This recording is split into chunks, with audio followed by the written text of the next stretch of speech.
Graça e paz, meus irmãos e minhas irmãs. O salmista disse: alegrei-me quando me disseram, vamos à casa do Senhor. Nós não precisamos nos dirigir à casa do Senhor, porque a nossa própria casa é uma extensão da casa do Senhor.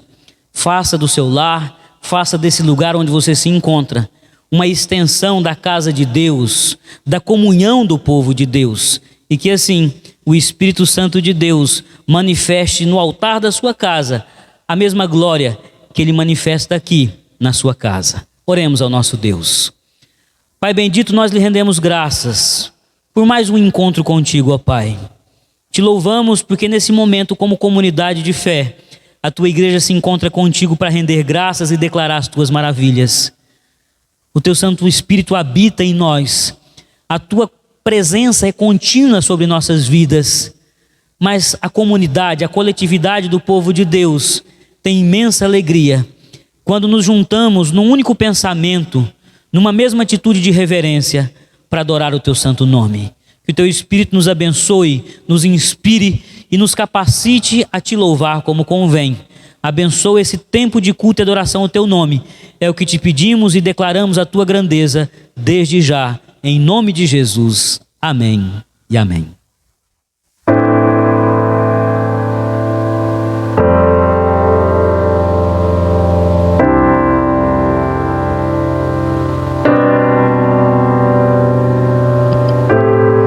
Joelhos se dobram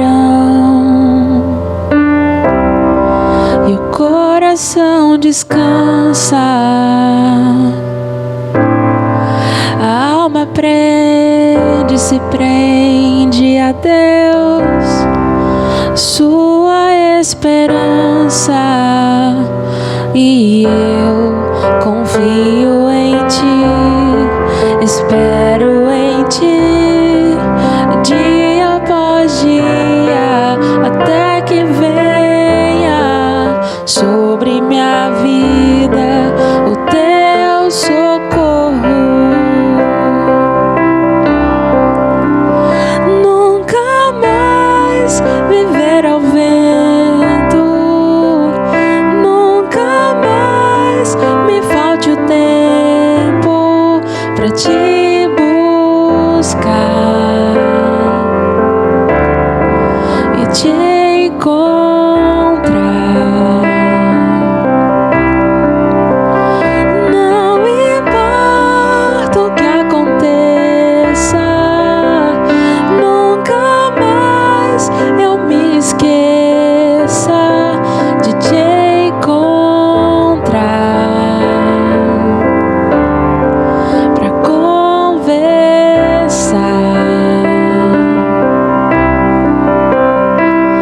E eu confio em ti, espero em ti, dia após dia, até que venha sobre minha vida o teu socorro.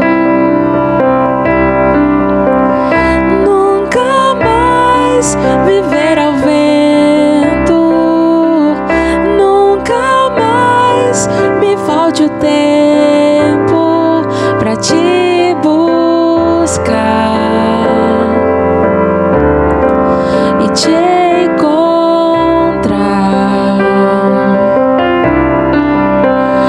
Não importa o que aconteça, nunca mais eu me esqueça de te encontrar pra conversar.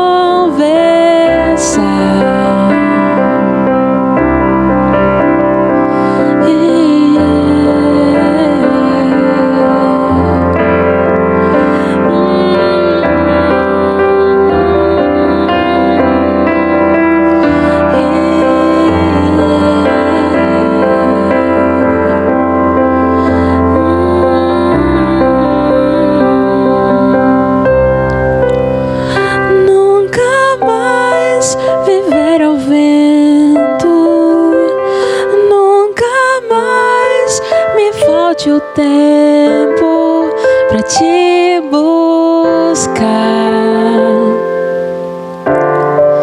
e te encontrar. Não importa o que aconteça, nunca mais eu me esqueça de te encontrar pra conversar.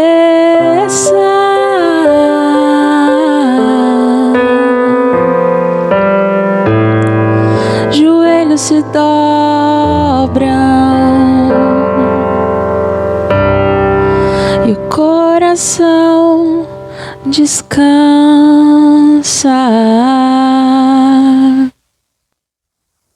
Façamos juntos a leitura do Salmo 127, onde assim nos diz a palavra do Senhor: se o Senhor não edificar a casa, em vão trabalham os que a edificam. Se o Senhor não guardar a cidade, em vão vigia a sentinela. Inútil vos será levantar de madrugada, repousar tarde, comer o pão que penosamente granjeastes. Aos seus amados, ele o dá enquanto dormem. Herança do Senhor são os filhos, o fruto do ventre seu galardão. Como flechas na mão do guerreiro, assim os filhos da mocidade. Feliz o homem que enche deles a sua aljava, não será envergonhado quando pleitear com os inimigos à porta. O salmista possui entendimento de que a edificação de uma casa é um trabalho a muitas mãos. As nossas, as dos amigos, dos irmãos de fé, mas sobretudo as mãos do Altíssimo. Sem as mãos de Deus repousadas sobre nós e efetivamente nos ajudando a moldar o barro a fim de formarmos uma casa abençoada, linda e próspera, nós jamais realizaremos o sonho de termos uma família, uma vida, uma comunidade de fé que seja abençoada. Vamos nesse momento convidar o nosso Deus a trabalhar conosco. Paizinho querido, nós nos rendemos ante essa bela revelação de que não temos capacidade de edificar uma casa abençoada, santa, justa, reta e íntegra, se não for na presença do Altíssimo e com a ajuda do próprio Deus. Portanto, nós suplicamos, em nome de Jesus e nos méritos de Jesus, ó Pai, ajuda-nos a edificarmos a nossa casa espiritual que somos nós. Ajuda-nos a vivermos em santidade, em retidão. Ajuda-nos a edificarmos uma família que seja uma extensão da Tua igreja, um lugar de bênção, um lugar de cura. Ajuda-nos a fazer da nossa casa um altar onde nós celebramos a Tua beleza e onde o Senhor se move com poder e graça. Ajuda-nos, Pai, a edificarmos uma igreja, uma comunidade de fé que seja vibrante, dinâmica, rica de ministérios, poderosa em obras, engajada no reino de Deus e muito diligente no cumprimento da nossa missão de evangelizar os cativos e empobrecidos dessa terra. Assim nós oramos, suplicando pelo auxílio do Supremo Edificador, aquele que nos edifica e nos ajuda a edificar. Em nome de Jesus, amém e amém. Louvemos. Boa noite, irmãos. Graça e paz a todos, amém.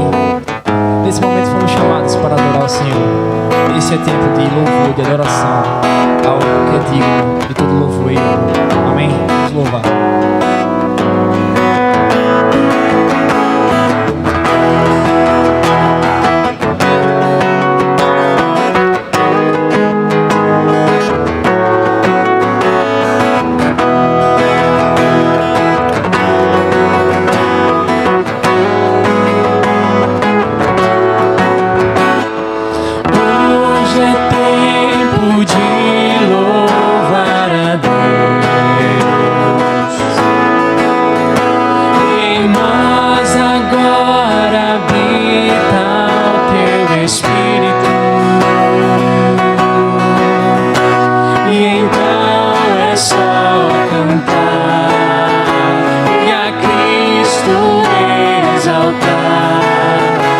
Sua glória encherá este lugar. Hoje é tempo de louvar a Deus, e em nós agora habita o teu Espírito, e então é só cantar e a Cristo exaltar, e sua glória encherá este lugar. Vem louvar,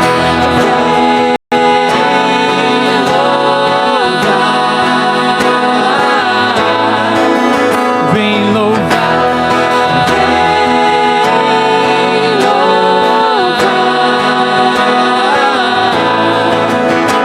no meio dos louvores Deus habita,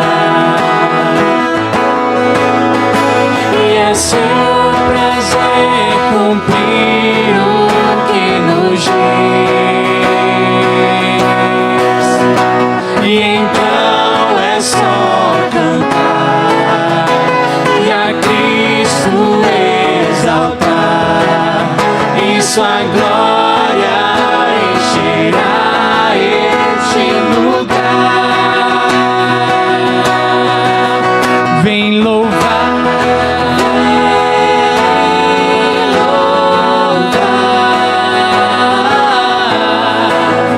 vem louvar,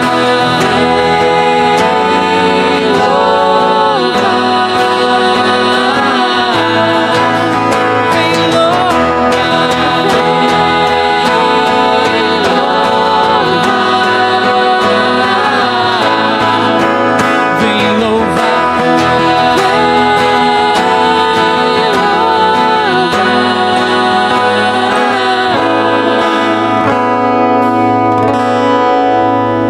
vem louvar.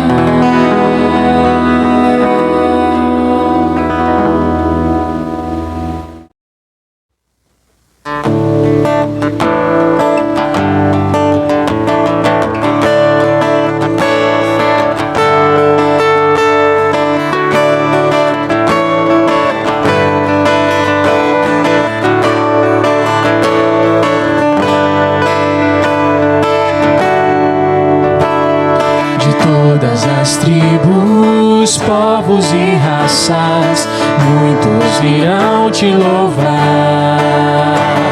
De tantas culturas, línguas e nações, no tempo e no espaço, virão te adorar. Bendito seja sempre o Cordeiro, Filho de Deus, raiz de Davi. Bendito seja o teu santo nome, Cristo Jesus, presente aqui. Remidos comprados, grande multidão, muitos virão te louvar. Povo escolhido, teu reino e nação, no tempo e no espaço, irão te adorar. Bendito seja sempre o Cordeiro, Filho de Deus, raiz de Davi. Bendito seja o teu santo nome, Cristo Jesus, presente aqui. La, la, la, la, la, la, la, la. E a nós só nos cabe tudo dedicar, oferta suave ao Senhor. Dons e talentos queremos consagrar, e a vida no teu altar, para o teu louvor. Bendito seja sempre o Cordeiro, Filho de Deus, raiz de Davi, bendito seja o teu santo nome. Cristo Jesus, presente aqui. La la la la, la la la la la.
Senhor do meu coração,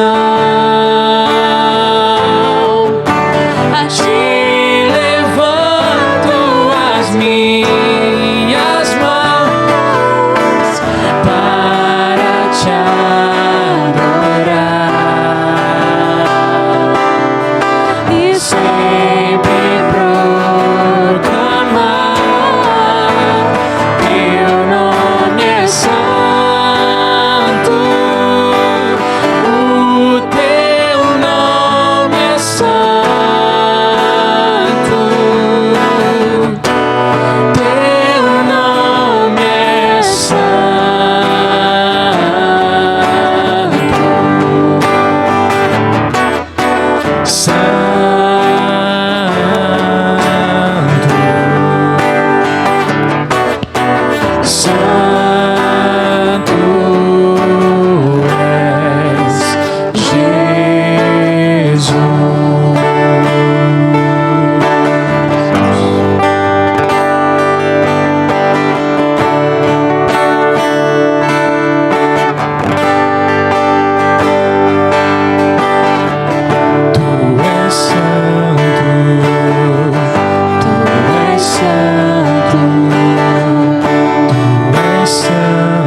Santo, santo, santo, santo, santo, santo, santo, santo és.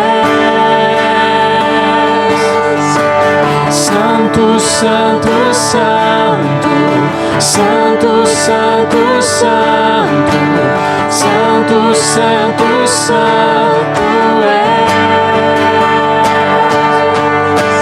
Santo, santo, santo, santo, santo, santo, santo, santo, santo és. Santo, Santo, Santo, Santo, Santo, Santo, Santo, Santo, Santo és. Elias entrou para a história do povo de Deus como um profeta que fez muitas maravilhas em nome de Deus. E uma dessas maravilhas foi a multiplicação do azeite e da farinha na casa da viúva de Sarepta. Quando eu leio esse texto, a minha interpretação é de que o primeiro grande milagre foi operado no coração daquela mulher, que sendo viúva, muito pobre, vivendo em extrema pobreza, foi solidária com o profeta Elias. A multiplicação, o milagre da multiplicação, sempre nasce da solidariedade dos que têm pouco. Não daqueles que têm abundância, não daqueles que têm fartura, não daqueles que sobejam, mas daqueles que têm pouco. A nossa comunidade de fé é composta por pessoas que têm o suficiente. Nossa igreja não tem gente rica, gente abastada, gente da alta classe. O nosso povo, IPI de Aracaju, é um povo modesto. E Deus tem abençoado e feito um milagre lindo na vida dessa igreja. Porque da generosidade desse povo modesto, nós temos construído muita fartura. Nós temos multiplicado muita riqueza na vida dessa igreja. Que Deus lhe abençoe. Que Deus abençoe o povo simples, o povo modesto, mas o povo fiel dessa igreja. E que o milagre da solidariedade aconteça todos os dias no seu coração, lhe convencendo de que do seu pouco, Deus pode fazer muito na vida desta igreja, do seu próximo e em todos os lugares onde Ele lhe colocar. Nunca conclua que o que você tem, dons, talentos, recursos, é pouco. O nosso Deus, quando percebe a fagulha da solidariedade no coração humano, opera o milagre da multiplicação. Que Deus nos abençoe.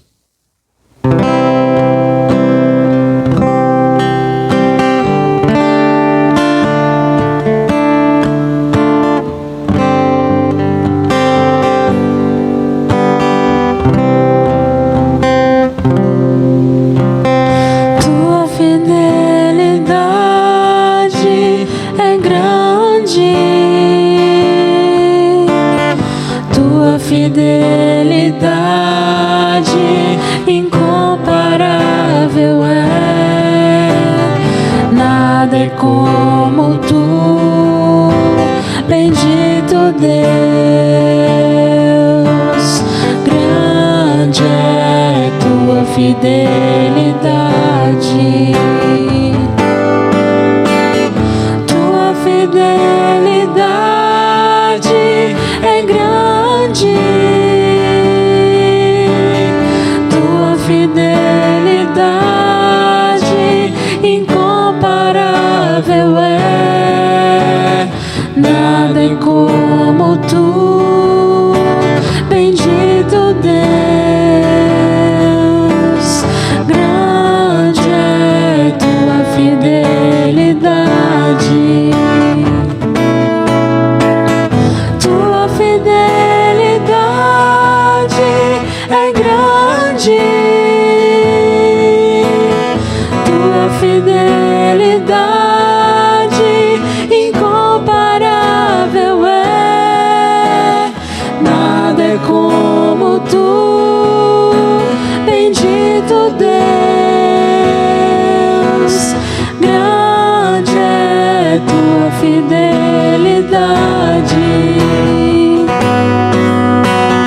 Nada é como tu, bendito Deus. Grande é tua fidelidade. No dia 31 de julho, a nossa amada denominação completará 118 anos de existência. Inspirados nessa data tão marcante, nós criamos uma nova série de mensagens cujo título é IPI do Brasil, 118 anos a serviço do Reino. E o primeiro tema dessa série é Igreja, uma casa sobre a rocha. Eu convido você a abrir a sua Bíblia no Evangelho de Mateus, no capítulo 7, onde nós leremos a partir do versículo 24.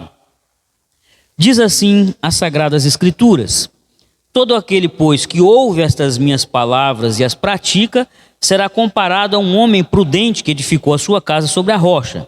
E caiu a chuva, transbordaram os rios, sopraram os ventos e deram com ímpeto contra aquela casa, e ela não caiu, porque fora edificada sobre a rocha. E todo aquele que ouve estas minhas palavras e não as pratica, será comparado a um homem insensato, que edificou a sua casa sobre areia. E caiu a chuva, transbordaram os rios, sopraram os ventos e deram com ímpeto contra aquela casa, e ela desabou, sendo grande a sua ruína. Casa.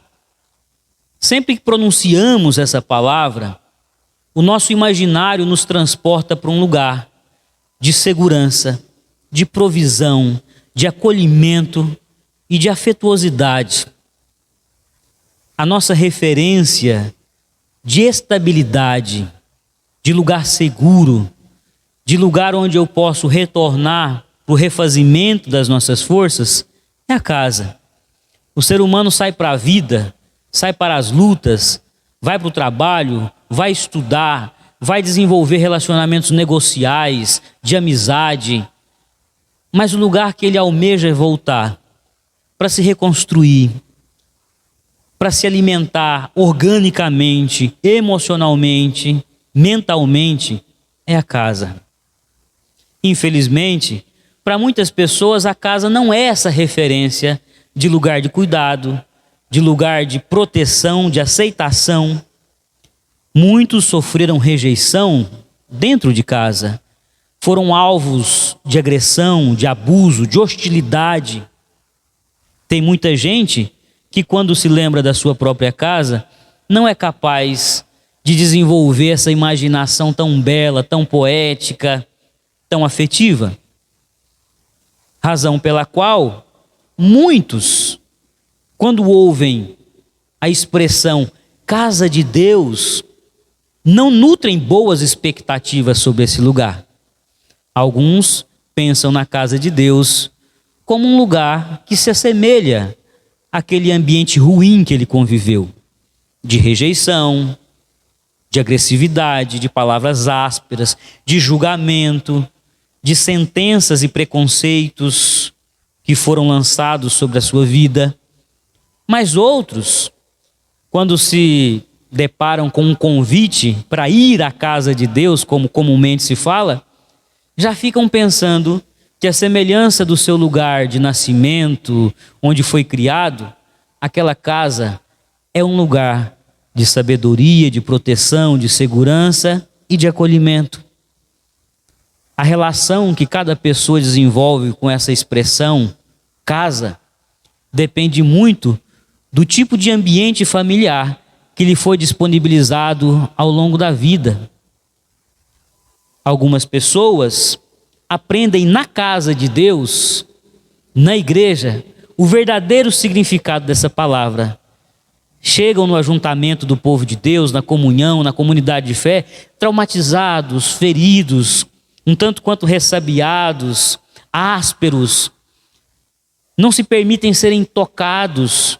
Tem gente que chega armado na igreja, porque passou por uma casa da sua família nuclear, ou passou por outras casas, igrejas, onde o tratamento não foi aquele que se espera de um lugar, que é símbolo, que é referência de afeto, segurança e cuidado.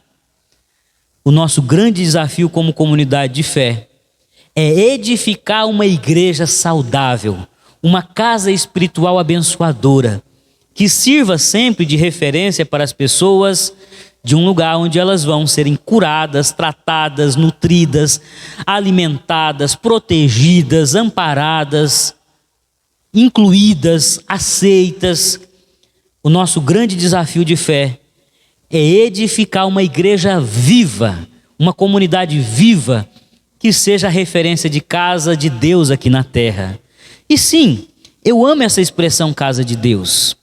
Eu sei que algumas pessoas, alguns pregadores, alguns teólogos tratam essa nomenclatura com reserva, porque casa de Deus aqui na terra já foi sinônimo de exclusividade. Deus opera, se manifesta exclusivamente na sua casa. A princípio, em Jerusalém, os judeus entendiam que a morada de Deus na terra era o templo de Jerusalém. Os samaritanos, por sua vez, entendiam que o lugar onde Deus mora, habita e se manifesta era em Samaria. Daí a pergunta daquela mulher samaritana para Jesus: Mestre, onde devemos adorar, em Jerusalém ou em Samaria? Essa expressão casa de Deus já foi utilizada para dar exclusividade para o lugar onde Deus se manifesta. Jesus, ele impossibilitou essa interpretação quando disse: o nosso Deus veio buscar e já chegou o tempo em que Ele quer trazer para Ele, para si, verdadeiros adoradores, que o adorem em espírito e em verdade em qualquer lugar. Não em Jerusalém, não em Samaria, não em Pequim, em Nova York, em Brasília, em Aracaju, em Recife, mas em todos os lugares em espírito e em verdade. O nosso Deus, Ele não pode ser recluso, Ele não pode ser colocado dentro de uma caixa, de um edifício, porque Ele é livre, Ele é vento, Ele é espírito, Ele sopra para onde quer e quando quer.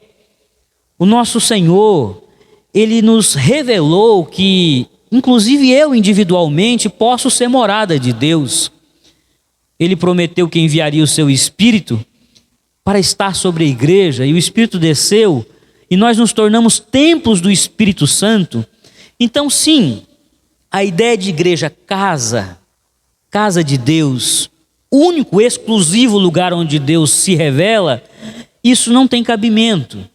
Mas eu gosto dessa ideia de que a igreja, a comunidade de discípulos, é o lugar por excelência onde nós encontramos Deus aqui na terra. E Jesus disse: onde 2 ou 3 dos meus discípulos se reunirem, podem ter certeza que eu estou no meio deles. Quando eles se reunirem em meu nome, eu estarei no meio deles. A comunhão, o ajuntamento do povo de Deus é o lugar por excelência onde Deus se revela, se mostra e se manifesta aqui na terra. Então sim, igreja é casa de Deus. Eu sou casa de Deus. E o templo também é a casa de Deus, é uma referência de lugar de encontro com Deus, na medida em que este lugar é a nossa casa, é a casa da família de Deus, é a casa dos filhos de Deus, é a casa do Pai. É o único lugar onde Deus se mostra? Não. É o único lugar onde Ele habita? Não. Quando Salomão foi construir o templo, o suntuoso templo de Salomão, o nosso Deus disse a ele: Salomão, vai, constrói. Eu vou me manifestar neste lugar, mas saiba, eu não caibo aí. Este lugar não consegue apreender a totalidade do meu ser, porque eu sou muito maior do que um templo. Mas eu amo a ideia de que aqui, Avenida Simeão Sobral, número 864, esse bonito templo, é a nossa casa, é a casa do Pai. Eu, quando me dirijo para esse lugar, na certeza de que vou encontrar os meus irmãos, discípulos de Jesus de Nazaré, adotados na família de Deus, em Jesus, eu vou me encontrar também com o Pai. É uma referência da casa do Pai. É um lugar onde nós, não poucas vezes, chegamos feridos, famintos, e o nosso Deus, o nosso Pai, sempre tem uma boa comida para encher o nosso coração. Sempre tem uma água fresca para refrigerar a nossa alma cansada do deserto. Então sim, aqui é um lugar de renovo, de proteção, de inclusão, de segurança, de acolhimento, é casa. Mas nós temos que ter em vista o ensinamento de Jesus nesse texto que foi lido. Para que edifiquemos uma casa abençoada, casa do Pai, lugar que Deus tem prazer de fazer morada, Ele deve ser o alicerce. Jesus de Nazaré é a rocha, é o alicerce sobre o qual nós podemos edificar uma casa abençoadora, uma casa que tem estabilidade, uma casa que não rui diante das provações, diante dos abalos, diante das dificuldades, diante das investidas do mal, inclusive. Uma casa sólida, uma casa estável, uma casa que tem solidez, necessita, é condição sine qua non, é condição sem a qual não pode existir Jesus de Nazaré. Uma casa sólida necessita que a base, o alicerce seja Jesus de Nazaré.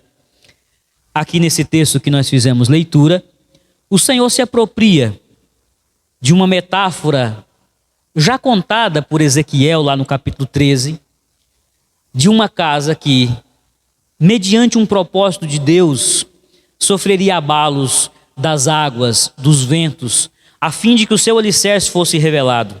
Lá em Ezequiel 13, o profeta recebe uma palavra de Deus muito forte. Deus diz: Ezequiel, os profetas do meu tempo, os seus contemporâneos, estão falando coisas que eu não disse. E mais, estão dizendo para que haja uma paz falsa. Eles estão passando cal nas paredes das casas de Israel. Eles estão passando cal na casa de Israel, que é uma representação simbólica de todo o povo de Israel. Eles não estão falando verdades que eu os revelei. Eles estão dizendo coisas para agradar. Eles estão passando cal nas paredes. Só que essa casa de Israel, essas casas específicas desse povo, elas não têm alicerce. E quando eu mandar tempestade, quando eu mandar o aguaceiro, a inundação, a areia vai ser removida e não tem nada debaixo, não tem rocha, não tem alicerce, e essas paredes vão cair, e essas casas vão cair.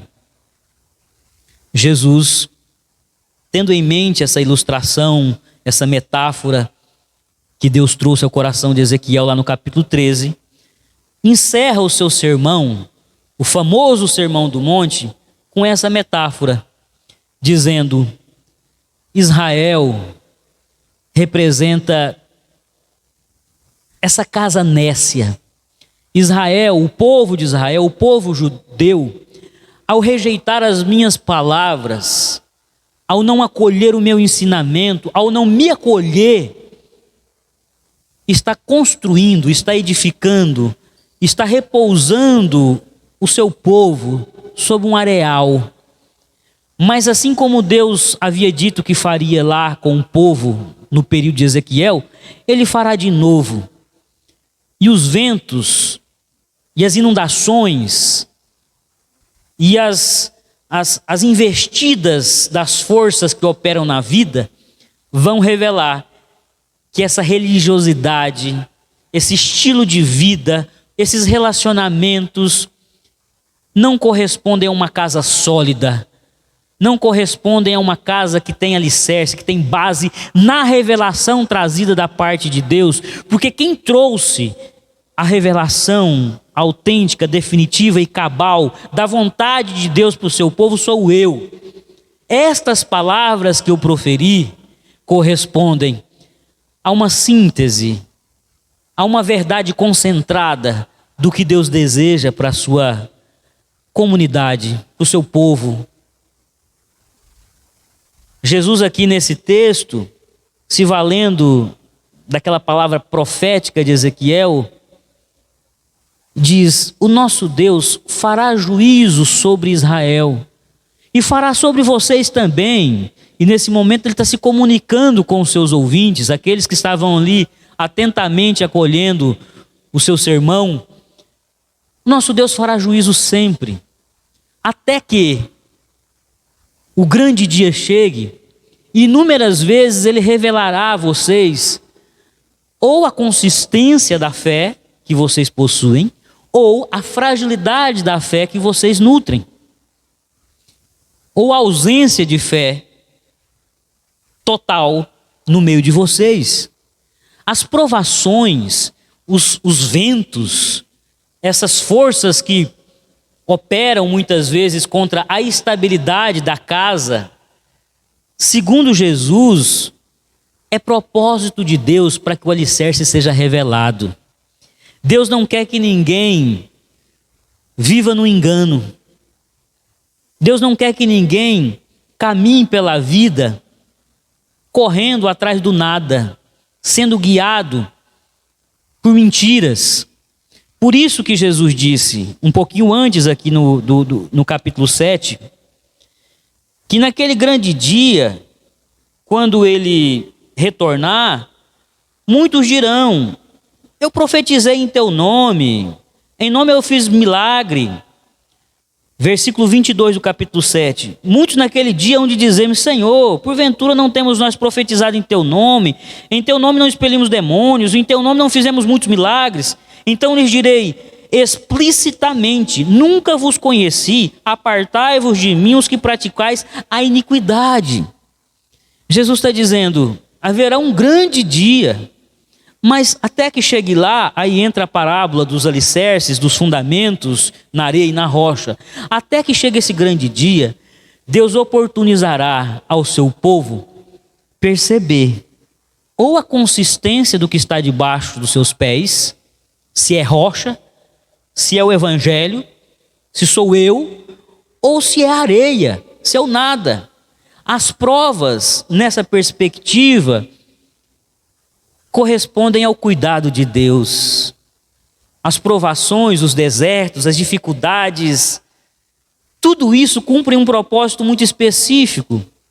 Deus quer mostrar para cada um de nós, para a igreja, para a sua comunidade, para as nossas famílias, o que existe de solidez, o que é Ele, o que nós temos de Deus em nossas vidas e o que nós tão somente temos de carnalidade, de ilusão, coisas frágeis, quimeras, coisas que não têm consistência, que não têm solidez para sustentar uma vida, e que dirá uma vida eterna. O ser humano repousa a sua caminhada, o seu projeto de vida, a sua casa, a sua família, em coisas que não têm força para sustentar nenhuma vida efêmera aqui na terra, nem essa vidinha passageira. Que dirá uma vida eterna, uma vida que tem peso de eternidade e de glória? É por isso que Jesus está dizendo: eu vou dizer algo muito sério para vocês que ouviram esse sermão que eu proferi, o Sermão do Monte. Se vocês, com muita sabedoria, fizerem boas escolhas, vocês podem edificar uma casa sólida sobre a rocha. Mas se vocês não tiverem essa sabedoria, se vocês forem nécios, loucos, pessoas privadas de lucidez, vocês farão a escolha de edificar sobre a areia, ou seja, sobre tudo aquilo que não sou eu, que não me representa, que não tem conexão comigo, que não tem comunhão comigo, que é anti-reino, que é contrário ao evangelho, que não é boa nova, é notícia velha, é notícia que inclusive já caducou, que não tem mais valor, não tem mais validade. Se vocês quiserem edificar uma casa sólida, eu tenho alicerce para vocês. Sou eu. O meu ensinamento é uma escolha. Jesus coloca o seu público, os seus ouvintes, diante de uma escolha. Para edificar uma casa segura, essa casa que todo mundo sonha, almeja, idealiza, uma casa que me acolha, uma casa que consiga acolher a santidade de Deus e a presença sublime de Deus, para que eu seja casa espiritual, para que a minha família seja uma extensão dessa comunidade de fé, dessa casa, habitação de Deus na terra, que é o povo, a comunidade. É preciso que haja alicerce, e para tanto é preciso que se faça algumas escolhas. E a primeira delas é escolher a verdade. Existe a possibilidade da rocha, que é a verdade, e existe a possibilidade da areia, que é o auto-engano. Ele diz no verso 24: aqueles que ouvem estas minhas palavras. Ou seja, é preciso ter dentro de si a revelação perfeita e sublime da vontade do Pai para as nossas vidas, que foi concentrada, que foi de maneira total, absoluta e cabal revelada em Jesus. Não é possível construir uma vida, uma família, uma casa, uma igreja, uma comunidade de fé, se não for a partir da verdade concentrada, de maneira irretocável, contida em Jesus de Nazaré. Uma fé cristocêntrica, uma fé centrada na pessoa de Jesus, é o ponto de partida para uma caminhada sólida. Porque Ele é a verdade. E fora dele existem mentiras, existem ilusões, falsas esperanças, projetos falidos, que a princípio parecem muito auspiciosos, que a princípio parecem ter um bom potencial de sucesso, mas que ao longo da jornada vão se desintegrando e se mostrando frágeis. Fora de Jesus nada se sustenta. É o que ele está dizendo. Tudo o que eu ensinei a vocês e está contido em mim, porque eu sou a verdade, tem força para sustentar a casa espiritual que vocês precisam ser para o outro e que vocês precisam construir comunitariamente para a bênção, deleite e cuidado de vocês mesmos. Uma sociedade, uma comunidade, uma igreja, uma vida, uma família com solidez passa pela verdade. Porque o outro caminho, a casa sobre a areia, é o auto-engano. E como nós somos especialistas em nos auto-enganarmos, como nós temos a habilidade de criar ilusões, o ser humano arrogante, pretensioso, prefere muitas vezes dar atenção a sentimentos confusos dentro de si, a visões muito obscuras, a pensamentos que não possuem muita nitidez, nem racional, que dirá espiritual. O ser humano prefere muitas vezes ser guiado por vozes, por palavras outras que não de Jesus, que não tem respaldo na vida, que não tem coerência com a fonte. Jesus é fonte limpa, pura de revelação, fonte autêntica. Aqueles que ouviram Jesus aqui, no famoso Sermão do Monte, concluem, após ouvirem esse sermão e esse arremate dos dois alicerces, da rocha e da areia, dizendo: quando Jesus acabou de proferir essas palavras, estavam as multidões maravilhadas da sua doutrina, porque ele as ensinava como quem tem autoridade e não como os escribas. As pessoas diziam: esse homem tem autoridade. Ou seja, o que ele fala é muito verdadeiro porque está muito sincronizado com o que ele é. Cristo era tudo aquilo que ele pregava e vivia. Ele era. O ser de Jesus fazia com que suas palavras fossem apenas um transbordamento do seu ser, do que ele era. E nós muitas vezes damos atenção a um amontoado de incoerências, de falas, de ensinamentos, de pessoas que estão aí tentando segurar na mão de cegos, mas que não passam de cegos também, porque não conseguem enxergar a revelação que veio nesse reino novo, nesse evangelho novo. A novidade do ensino de Jesus e da pessoa de Jesus é algo tão forte que ele diz: não se põe vinho novo, que é a mensagem e a pessoa de Jesus, em odre velho, num recipiente que não tem mais uma estrutura capaz de suportar a beleza, a novidade, a força, a pujança e o poder dessa mensagem nova. Jesus está dizendo: quem não se abrir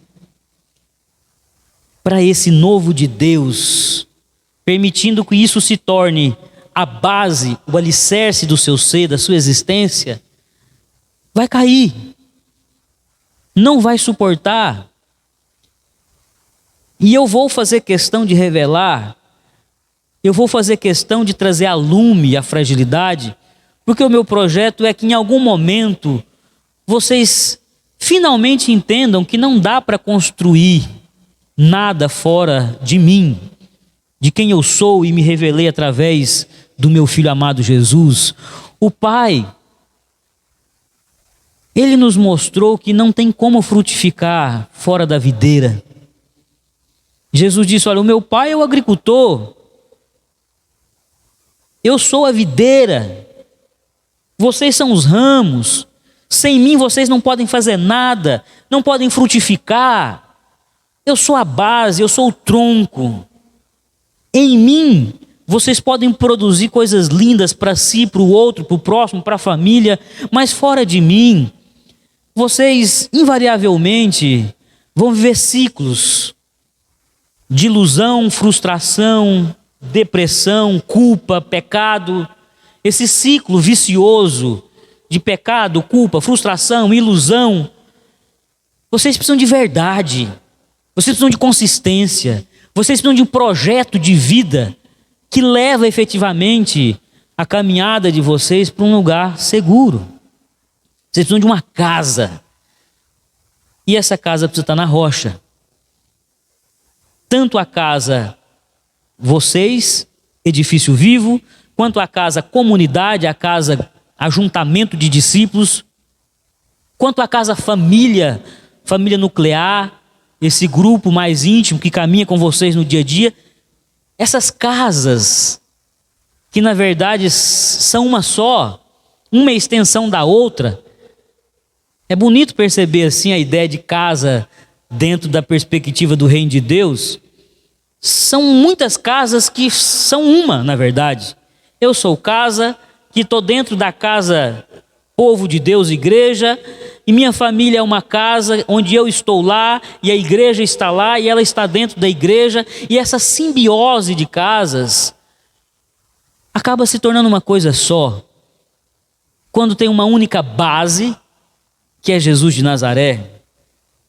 E nós precisamos acordar para essa escolha necessária de se fazer. Jesus vai dizer: tem dois grupos de pessoas, os sábios e os nércios. Os sábios não são sábios porque adquiriram muito conhecimento ao longo da vida, porque são pessoas de um conhecimento refinadíssimo, rebuscadíssimo. Eles são sábios porque se renderam à verdade. Eles são sábios porque eles decidiram tornar a verdade o fundamento, a base, o alicerce das suas vidas. E os tolos? Os tolos são aqueles que estão correndo atrás do vento. São aqueles que estão ainda se alimentando de ilusão, de pensamentos próprios, que são escravos do ego, que são escravos do prazer, do desejo, que vivem por impulso, que ainda não dominaram a sua porção mais animalesca, ainda vivem de impulso, de instinto. Estes são os nécios, não conseguem espiritualmente ter uma experiência de rendição diante da revelação suprema, que sou eu. Mas o nosso Deus não permite que nós nos enganemos. Nós chegaremos naquele derradeiro dia e não poderemos dizer: mas Senhor, eu achei que estava no caminho certo. Eu achei que estava fazendo as coisas corretamente, vivendo com retidão, com integridade, com santidade, com justiça, com misericórdia, relacionamentos pautados e alicerçados no amor. Nós não vamos poder alegar isso para Jesus, porque Ele vai dizer: não. Lembra daquela tempestade? Então, ali foi para revelar a fragilidade do alicerce. Naquela ocasião ficou muito claro para você que a sua vida estava na areia, a sua família estava na areia, a igreja que você fazia parte estava na areia. Você não lembra do tamanho da queda, da ruína? Ah, mas depois eu me aprumei. Sim, minha graça, minha misericórdia, minha generosidade, o meu amor por você eu lhe levantei, mas você continua insistindo em não me colocar como alicerce, como rocha da sua vida. Então hoje, você não pode ser tomado por surpresa de eu te dizer que você passou uma vida edificando sobre areia e que agora a sua existência não tem base. A sua existência nunca foi sustentada pelo meu filho, por minha revelação. Você se negou, você rejeitou, você resistiu à verdade. Você preferiu a autoenganação. Você preferiu a ilusão. Você preferiu o brilho do mundo aos tesouros do reino de Deus. Você preferiu se dobrar diante de Mamon a acolher a justiça do reino. A palavra encarnada, o Verbo veio diante dos seus olhos e lhe mostrou a glória do Pai, e você preferiu a glória do mundo. A palavra que é alicerce, os verbos que importavam, não te tocavam. Entre o verbo amar e o odiar, você ficava com odiar. Entre o verbo partilhar e o verbo acumular, você ficava com acumular. Entre o verbo perdoar e o verbo odiar, você preferia odiar. Você preferia se alimentar de ódio, de rancor, de amargura. A palavra veio. As minhas palavras, em algum momento, saltaram diante dos seus olhos. Mas você, como um nécio, como um tolo, como um louco, foi capaz de rejeitar um projeto de vida que conduziria você e sua casa por toda a eternidade.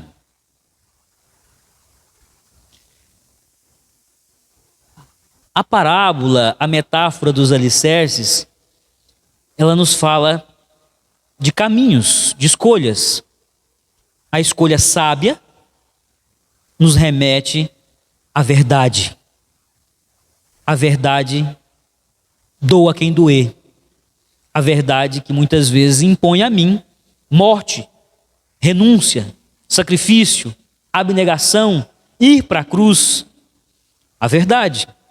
Ou o autoengano, que nas palavras do profeta Ezequiel, é pintar as paredes. Lá embaixo não tem um alicerce. Eu não tenho fundamento nenhum. Eu estou me equilibrando, não sei nem como. Mas essa estrutura precária que ainda está de pé, ao invés de eu dar sustentação a ela, eu prefiro passar uma mãozinha de cal, para ficar mais bonitinha, para se aparecer, para ter uma visibilidade legal para as pessoas. Eu nunca tentei ir a fundo nos problemas reais da minha alma, do meu coração e do meu caráter. O autoengano. O que Jesus está dizendo nesse texto para aqueles que o ouviam é: vocês estão diante de uma oportunidade única de começar um projeto de vida sólido e parar de ficar correndo atrás daquilo que não tem futuro. Não tem presente, não tem futuro. Não fiquem aí se iludindo com esses religiosos que ficam no universo teórico da reflexão, de interpretação de lei, de legalismo, de ficar multiplicando o mandamento em 1000. Não fiquem nesse mundo da religião. Não fiquem achando que o templo vai salvar vocês, porque em verdade aquilo ali vai cair. Aquele templo vai cair. E caiu no ano 70 depois de Jesus, o templo caiu. Jesus profetizou, ficaram irados com a profecia de Jesus, mas caiu. A casa de Israel vai cair, porque não tem base, não tem solidez, porque eles rejeitam a rocha que sou eu, o meu ensino. E nós? Temos contemplado a verdade, temos sido confrontados com a verdade do Evangelho e temos feito o quê? Jesus claramente está dizendo: Edificar a casa sobre a rocha é uma questão de escolha sábia. E a escolha sábia é rejeitar o auto-engano, a ilusão, a falsa esperança e abraçar a verdade. Um sólido projeto de esperança que é o reino de Deus. Reino de justiça, reino de amor, reino de sacrifício, reino de serviço, reino de abnegação, reino de cuidado, de diaconia. Chorar com os que choram, se alegrar com os que se alegram. Bem-aventurados os perseguidos em meu nome. Bem-aventurados os que têm fome e sede de justiça. Bem-aventurados os pobres de espírito. Tem um projeto sólido. Ah, não é vistoso, Jesus. Tem uns coach por aí que estão apresentando propostas bem mais interessantes. 10 passos para enriquecer. 10 passos para um casal enriquecer junto. 10 regras de ouro para sua família ser feliz. Tem uma galera aí que está vendendo um material, numa embalagem bem mais bonitinha. O seu projeto, não sei, não desce. Pois é. Isso que estão vendendo por aí é areia. É areia. Eu tenho um projeto trazido do coração de Deus para o ser humano, que é rocha, que tem solidez, que ensina amor incondicional, que ensina fidelidade, que ensina compaixão, que ensina como ser gente, como ser humano. Ah, mas eu prefiro algo mais assim light, algo mais digerível, mais palatável. É uma escolha sua. Tem igrejas que são maravilhosas. Eu entro lá e o pastor parece que sabia o que eu precisava ouvir. Tem igrejas que quando os irmãos do louvor começam a cantar aquelas músicas que diz que eu sou a coisinha mais linda, a coisinha mais maravilhosa da face da terra, aqueles cânticos antropocêntricos que ficam exaltando a importância do ser humano, aqueles cânticos que ficam exaltando o quanto eu sou a menina dos olhos de Deus. Aí eu amo aquele momento, aquela atmosfera e aquele tecladinho, aquele pianinho e aquela música vai tocando e cada vez mais eu vou me sentindo ali no colinho de Deus. É uma escolha. É uma escolha. A IPI do Brasil tem 117, próxima de completar 118 anos de existência. Porque tem alicerce na palavra, tem doutrina, tem modo de governo transparente, representativo, democrático. Porque tem consciência do seu papel ético na sociedade. A IP de Aracaju tem 117 anos recém-completados no dia 10 de abril. Não é perfeita, mas também tem alicerce. Nós não negociamos o Evangelho de Jesus Cristo por nada. Nós não abrimos mão de alicerce, de relacionamento, de vida. Nós não vamos deixar de dizer que igreja não é lugar para consumidores, é lugar de serviço, de contribuição, de pessoas que querem se integrar à vida da igreja para servir o seu irmão, para se relacionar para valer com o seu irmão, trocando, vivendo a mutualidade do reino, a reciprocidade do evangelho. Ah, mas eu estou afim, estou no momento, estou numa etapa da minha vida que eu preciso de algo mais light. Então, aguardemos a próxima tempestade. Na próxima tempestade, os alicerces são mostrados. O que tem ali debaixo? É areia ou é rocha? Esse texto ele tem essa característica pouco percebida. O alicerce não está visível. O alicerce não está visível. A gente acha que na ideia, na imagem que Jesus cria para os seus ouvintes, é uma casa que está visivelmente sobre a rocha e outra casa que está visivelmente sobre a areia. Não. Olhando as casas, são todas iguais. Olhando as casas, elas não têm diferença na superfície. A diferença está no profundo. Quando o vento e a chuva batem, a areia é removida e a casa que tem rocha fica de pé. E visivelmente fica de pé porque tem infraestrutura, tem solidez. E a casa que não tem alicerce, que não tem nada, ela cai. E visivelmente todos verão que era uma casa mal construída. Mas a visibilidade da fragilidade ou da força só se dá na provação. Só se dá nos ventos. Então, eu estou numa fase, pastor, que eu não estou querendo essa coisa do evangelho tão radical. Eu não preciso nesse momento de mais pressão sobre a minha vida. Ou eu não preciso nesse momento de responsabilidade. Eu já tenho responsabilidades demais. Eu já tenho compromissos demais. É uma questão de escolha. Você pode muito bem trocar todos esses compromissos por um grande compromisso com Jesus de Nazaré.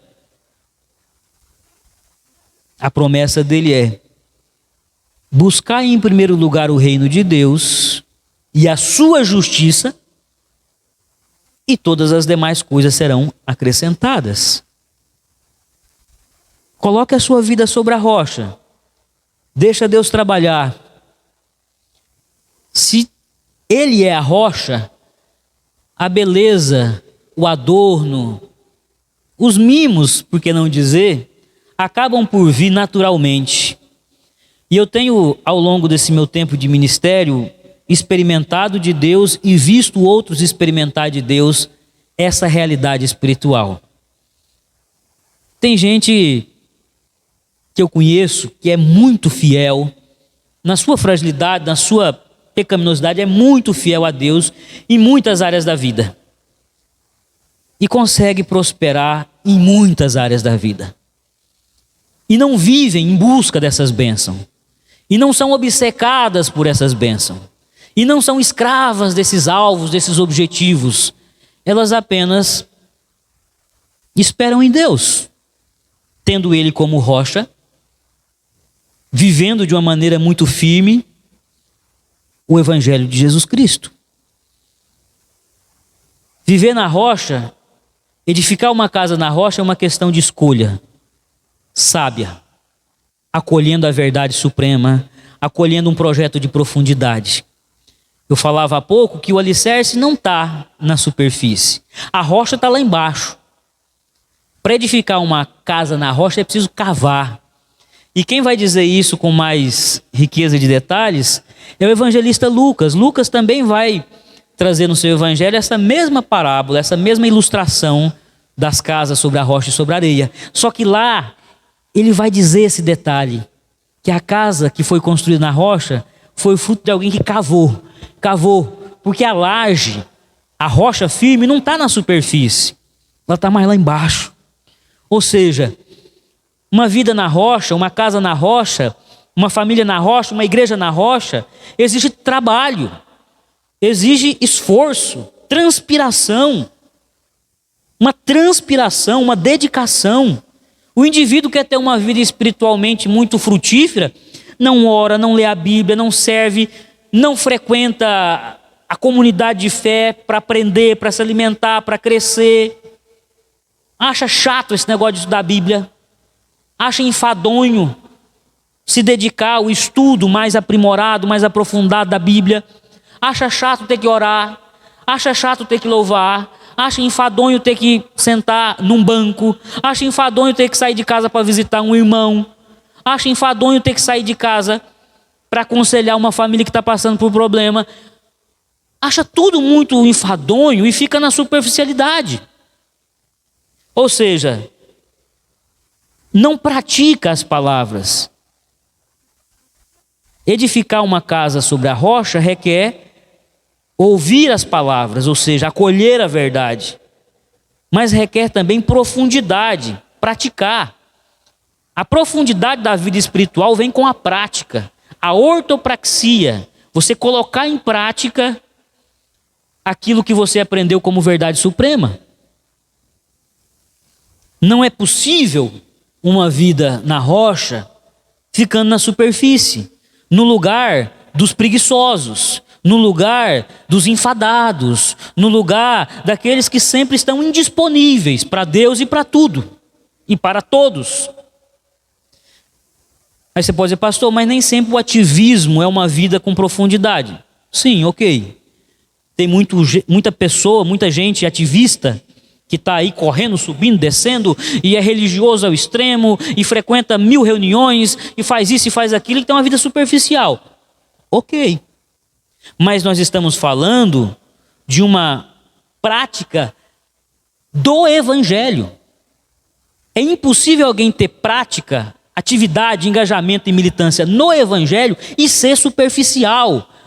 A prática do Evangelho, inevitavelmente, nos leva para a rocha, para o profundo, para Cristo. O texto que Jesus nos traz fala de uma vida sobre a rocha que é fruto de um esforço, de uma sinergia, ou seja, de uma somatória de energia, de esforços. Eu e o Espírito Santo, continuamente perseverando em Cristo, militando em Jesus, caminhando em Cristo, apaixonadamente marchando no projeto de Deus, rumo ao saqueamento do inferno. As portas do inferno não prevalecerão contra a igreja. E às vezes a gente ouve esse texto e diz, é a igreja encolhida e as portas vindo na nossa direção e a gente aqui encolhido dizendo, Deus, que essas portas não prevaleçam contra nós. Não, é o contrário. É a igreja marchando na direção de tudo que existe de infernal, de diabólico nessa terra. E o evangelho dizendo, fique firme. Essas portas não resistirão à verdade do evangelho, ao engajamento, à luta, à militância, ao amor, à justiça, à misericórdia. Edificar a casa sobre a rocha é um projeto de profundidade.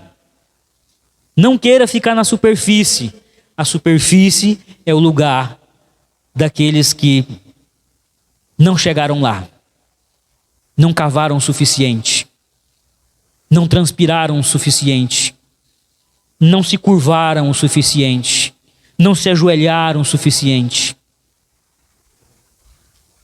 Eu encerro esse nosso tempo de reflexão dizendo que uma vida, uma igreja, uma comunidade, uma casa sobre a rocha, uma família sobre a rocha, requer verdade, profundidade e previdência. O texto fala que aqueles que edificaram sobre a rocha, a casa não caiu, pois fora edificada sobre a rocha. Ser previdente é trabalhar agora na certeza de que em algum momento o dia mau chegará. Ah, pastor, você está sendo pessimista. Não! É o que o texto diz. Bons e maus, ímpios e não ímpios, crentes e descrentes, crentes e ateus, vão enfrentar os problemas da vida, porque Deus quer que os alicerces sejam revelados. Deus quer que a consistência, a solidez seja revelada, ou a inconsistência e a fragilidade seja revelada. O que os previdentes fazem? Sabendo que em algum momento o mal baterá à sua porta, ele se firma na rocha. Qual é a ideia da previdência pública? Um plano de previdência, de aposentadoria.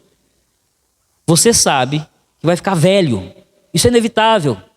A velhice, por mais que muitos rejeitem, é inevitável. A gente fica careca, a gente fica flácido, depois os nossos órgãos vitais começam a não funcionar como deveriam, e a gente não pode trabalhar, nós temos menos vigor, então nós queremos ter um recurso, uma aposentadoria, para no final da vida se manter sem ter que trabalhar, porque o nosso corpo não nos ajuda mais. Isso se chama previdência. O indivíduo previdente é aquele que, enquanto é jovem, pode trabalhar, separa uma parte dos seus recursos para um plano de aposentadoria, um plano de previdência, para que ele possa se aposentar. Ah, pastor, mas isso não existe mais no Brasil. não existe, praticamente não existe. Se aposentar virou uma coisa atípica no Brasil. E quando se aposenta, é uma pequena mixaria. Mas a ideia é essa. Você sabe que vai ter um evento futuro chamado velhice e você se prepara para ele. No texto, Jesus está dizendo que no mundo espiritual as pessoas previdentes também são premiadas, abençoadas, porque elas conseguiram ao longo da sua jornada, nos dias bons, nos dias de paz, nos dias em que nada está afetando as suas vidas, ter uma relação correta, digna, íntegra e abençoada com Deus e com o seu próximo. E no dia em que as coisas deram ruim, ele tinha base, tinha uma casa de cuidado, tinha gente que aprendeu a amar, porque ele amou, gente que aprendeu a ser solidário com ele, porque ele foi solidário. Ele tinha gente que aprendeu a elogiá-lo, a dizer que ele tinha valor, porque ele a vida inteira também foi assim. Ele olhava nos olhos do seu irmão e dizia do afeto, do amor, do carinho, do valor que o outro tinha. No dia em que a coisa deu ruim, no dia que ele caiu em depressão, não foram 1, nem 2, nem 3, foi uma dúzia, uma multidão, uma comunidade que chegou lá e disse: olha, você está embaixo, mas nós vamos lhe carregar. Mas por quê? Porque você nos carregou a vida inteira. Você edificou cuidado, você construiu cuidado, você semeou cuidado, você foi mãos de Deus na minha vida, você foi os olhos misericordiosos de Jesus quando eu caí. Então agora que você caiu, eu não quero lhe olhar de outro jeito que não como Jesus. O próprio Deus nos visita nesse dia mau e diz: eu continuo com você, porque você é um servo bom e fiel. Você foi fiel no pouco, você foi fiel lá no começo, quando não tinha muita coisa visível para celebrar, quando não tinha assim uma vida tão abençoada, você já era um homem grato, você já era um homem que conseguia elevar uma oração de gratidão e dizer da minha importância na sua vida. Então estamos juntos hoje também. No seu dia mau, no seu dia maravilhoso de sucesso, nós estamos juntos sempre. Porque você entendeu que eu sou bom o tempo todo. Eu não sou bom no dia em que a sua filha passa no vestibular, eu não sou bom apenas no dia em que você tem a notícia de que a sua esposa está grávida, eu sou bom também no dia que a sua esposa tem a notícia de que a gravidez dela não vai prosperar. Eu estou com você. Eu sou bom também no dia em que a notícia é que aquele seu ente querido que você tanto ama está com uma doença incurável. Nós estamos juntos sempre. Está dando ruim para você, mas você tem base. Eu estava com você e você estava comigo e estaremos juntos até a consumação do século. Você tem alicerce. Você não está sendo surpreendido por uma tempestade.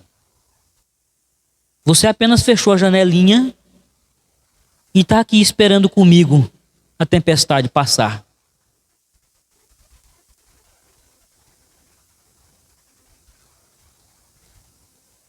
A previdência no mundo espiritual, essa caminhada contínua, essa perseverança em Deus, essa sabedoria de não tratar Deus como se fosse gênio da lâmpada, que você esfrega no dia mais terrível e diz: Senhor, aí eu tenho uns desejos aí que precisa ser realizado. Não é achar que Deus é um serviço de emergência, é um 90. Deus não é serviço de emergência. Deus é companhia. É presença real, contínua na sua vida. Ser previdente é caminhar com Deus. É caminhar com Deus por meio de Jesus e do Espírito dele que habita em nós, e dessa palavra rica e desse evangelho formidável, fonte inesgotável. Eu termino essa reflexão, que se alongou porque eu me emocionei, dizendo a você: se o vento ainda não chegou na sua casa, vai chegar, meu irmão. Eu não digo isso com prazer, e não é porque eu quero o seu mal, é porque Deus lhe ama, e Ele não há de lhe permitir ficar no auto-engano, na areia. Se já chegou, e você tem alicerce, fique em paz. Ele está aí com você. A casa não vai cair. Se já chegou e você percebeu que não foi previdente, não teve a sabedoria de edificar a sua vida, a sua casa, a sua família, a sua fé sobre a rocha, ainda é dia. E Jesus disse que enquanto for dia, Ele pode trabalhar. E Ele quer construir com você uma base sólida. Ele quer ser o alicerce da sua vida. Enquanto você tem vida, e enquanto Jesus não volta, as tempestades servem a esse propósito: confirmar a sua fé, ou lhe revelar que é tempo de buscar urgentemente uma nova caminhada com Deus. Que o Espírito Santo traga a revelação ao seu coração, que você, a sua casa, que essa igreja, que é a IPI do Brasil, nunca abra mão de ter Jesus de Nazaré como rocha firme da sua existência. Que Deus nos abençoe.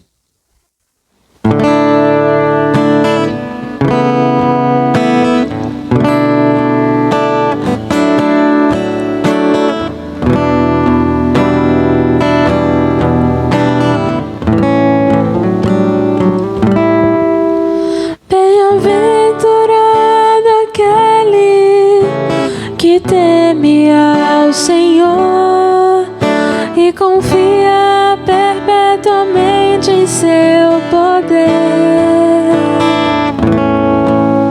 e medita de dia e de noite, noite e dia sem fim. Sua casa edificada sobre a rocha, não existe vendaval para destruir. E a família que habita dentro dela, no Senhor espera.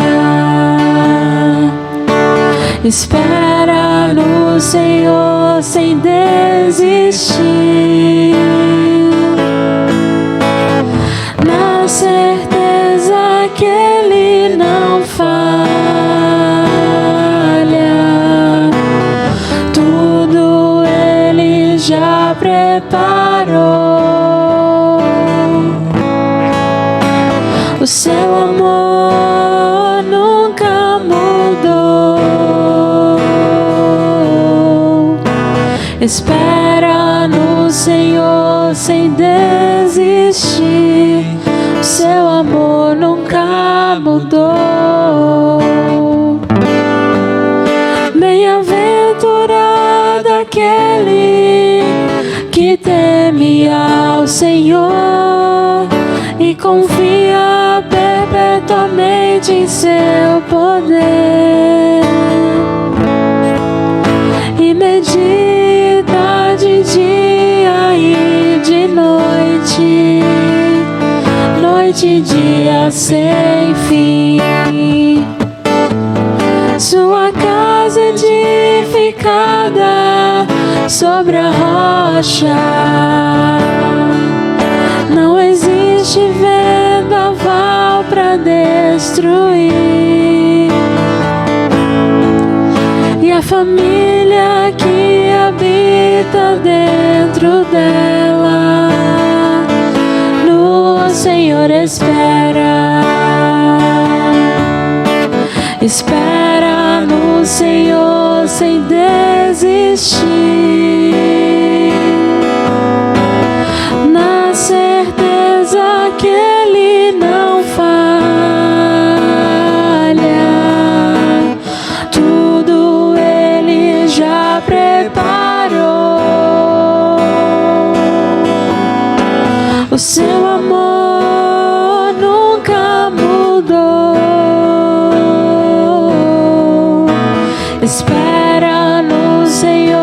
sem desistir. Seu amor nunca mudou. Espera no Senhor sem desistir. Seu amor nunca mudou.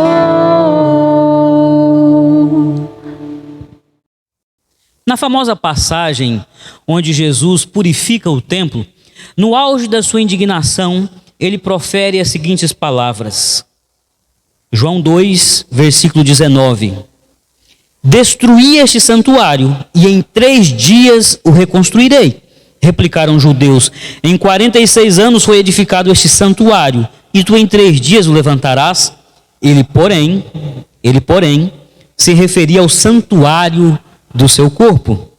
Quando, pois, Jesus ressuscitou dentre os mortos, lembraram-se os seus discípulos de que ele dissera isto e creram na Escritura e na palavra de Jesus. O nosso mestre profetizou que o seu santuário vivo seria, sim, destruído pela injustiça e pela perversidade humana, mas em 3 dias o Pai haveria de reconstruí-lo.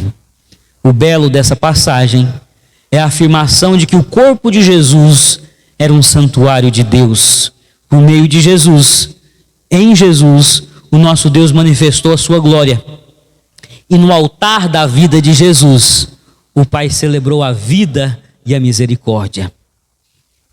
Na última ceia, junto aos seus discípulos, Jesus partilhou o pão, símbolo da sua carne, e o cálice, símbolo do seu sangue. Sangue e carne, vida, corpo de Jesus, santuário de Deus. E ao partilhar com os discípulos, ele disse: quem não comer da minha carne e não beber do meu sangue, não tem parte comigo. Comer da carne, beber do sangue, se apropriar da vida de Jesus, é pré-requisito para ser um santuário de Deus. A matéria-prima que Deus usou para lhe fazer um santuário, um templo do Espírito Santo, é a vida de Jesus. E nesse momento, você mais uma vez terá a oportunidade de renovar o santuário vivo, de restaurar a beleza, a santidade e a retidão do santuário vivo que é o seu corpo, a sua vida e a sua existência. Eu vou orar consagrando os elementos. Você na sua casa, junto comigo, eleve aos céus esses elementos, consagrando e suplicando que a vida de Jesus presente nessa mesa, mais uma vez, restaure e reconstrua o santuário de Deus, que é o seu corpo, a sua mente, o seu coração e a sua existência. Oremos. Pai bendito, nós lhe rendemos graças, porque mais uma vez a tua igreja está diante dessa mesa santa. Essa mesa que tem a presença de Jesus de uma maneira muito real e viva. Essa mesa que nos disponibiliza mais uma vez a matéria-prima para que o nosso corpo, o nosso santuário vivo seja edificado para a tua honra e para a tua glória. Consagra, pois, este pão, ó Deus, símbolo do corpo de Jesus. Consagra este cálice, ó meu Pai, símbolo do sangue de Jesus, para que estes elementos que representam e que nesse instante nos colocam em contato com a vida real de Jesus, nos possibilite ter um corpo, um santuário tão santificado, tão honrado e tão digno quanto o corpo e a vida de Jesus de Nazaré.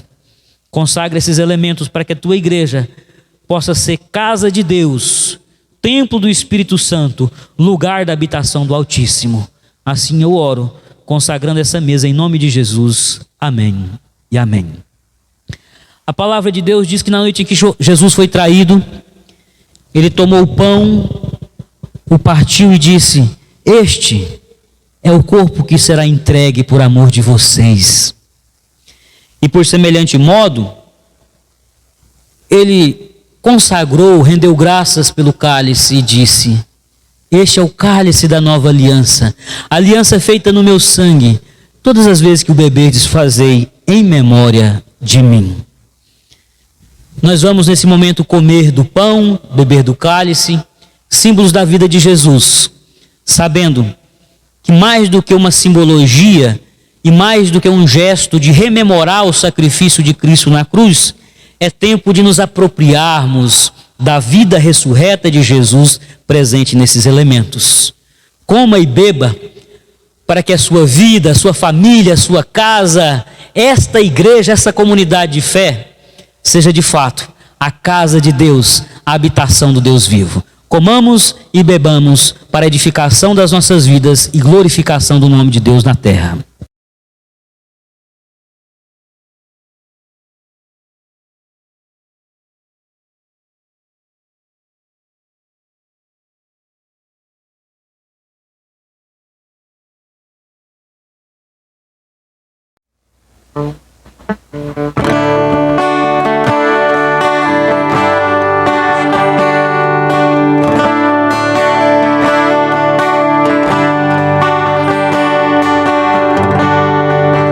Ele não tinha qualquer beleza ou majestade pra nos atrair.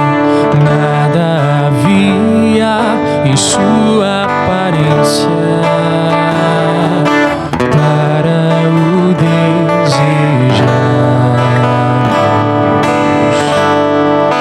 mas rejeitado dentre os homens, ainda assim carregou nossas dores.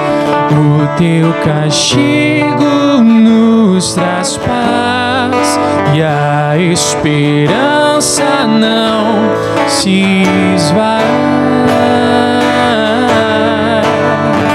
A oferta pela culpa ele ofereceu para satisfazer o Criador. Ele morreu para que a sua luz em nós pudesse brilhar. O Filho do amor se entregou em nosso lugar.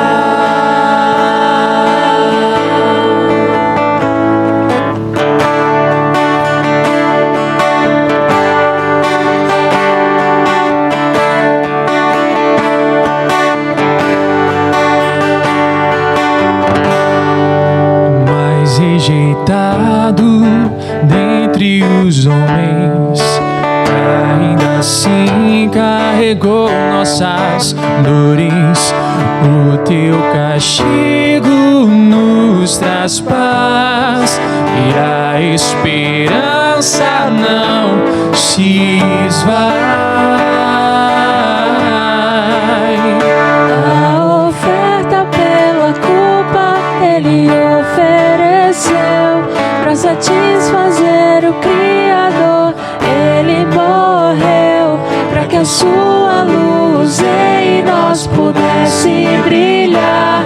O Filho do amor se entregou em nosso lugar. És o Cordeiro que pelos nossos pecados foi esmagado, sem dizer uma só palavra. Se entregou aos cravos, derramou sua vida até a morte, provando a ira amarga pra nos dar sua doce graça e nos fazer viver.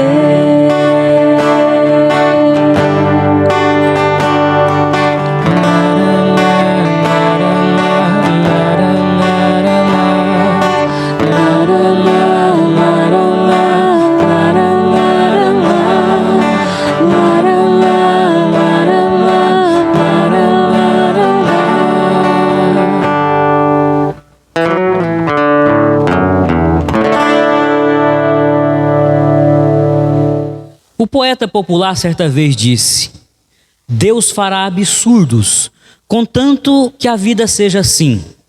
Assim um altar, onde a gente celebre tudo o que Ele consentir. De fato, o nosso Deus pode fazer coisas inimagináveis, absurdas para a nossa racionalidade humana, desde que nós sejamos altares, casas, habitações da sua presença, onde Ele possa de maneira muito plena, de maneira muito livre, manifestar toda a sua glória diante dos olhos dos homens. Vamos ser enviados com a missão de sermos altares vivos, casas vivas, onde as pessoas podem se encontrar com Deus e se depararem com o sobrenatural que está presente entre nós. Que a graça do nosso Senhor e Salvador Jesus Cristo, que o amor do nosso Deus Pai e que a comunhão e a consolação do Espírito Santo de Deus repouse sobre sua igreja, casa de Deus, ajuntamento da família de Deus. Que essa bênção nos capacite a ir pelo mundo, sendo diante dos olhos dos homens um altar onde a presença de Deus se manifesta de maneira livre, poderosa e transformadora. Envia tua igreja ao Pai, para que sejamos edifícios vivos a se mover pelo mundo, manifestando graça, glória e poder do Altíssimo. Assim eu suplico, hoje e sempre. Amém e amém. Permaneçam em casa, meus irmãos. Está muito perto de retornarmos para a nossa experiência de adoração e culto no templo. Em breve nós retornaremos para a nossa casa, mas enquanto isso, permaneça em casa. E se necessário for sair para a sua missão, saia com muita confiança, com muita clareza, de que o seu Deus é com você, hoje e sempre. Amém e amém.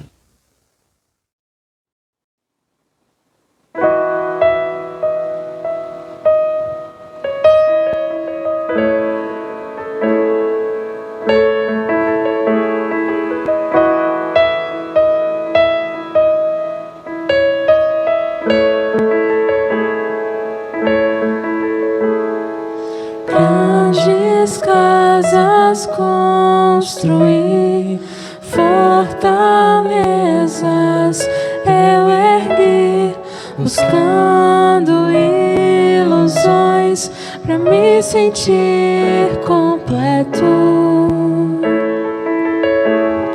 Prazer algum a mim neguei, caí no poço que cavei, tentando encontrar o que só há no eterno. Tu és a minha residência, lugar de origem e procedência. Só em ti a vida é vida plena. Encontro em ti resiliência, não perco a forma na tormenta. Castelo forte, minha rocha eterna.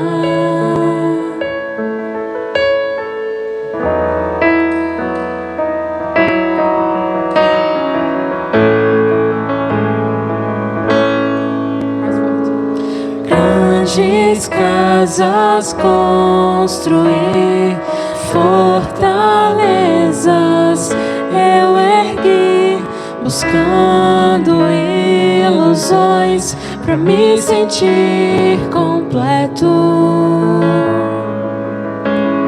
Prazer algum a mim neguei, caí no poço que cavei, tentando encontrar o que só há no eterno. Tu és a minha residência, lugar de origem e procedência. Só em ti a vida é vida plena. Encontro em ti resiliência, não perco a forma na tormenta. Castelo forte, minha rocha eterna. Meu coração coração está inquieto, quer descansar em ti. Peço em teus braços a plenitude. Tu és a minha residência, lugar de origem e procedência. Só em ti a vida é vida plena. Encontro em ti resiliência, não perco a forma na tormenta. Castelo forte, minha rocha eterna.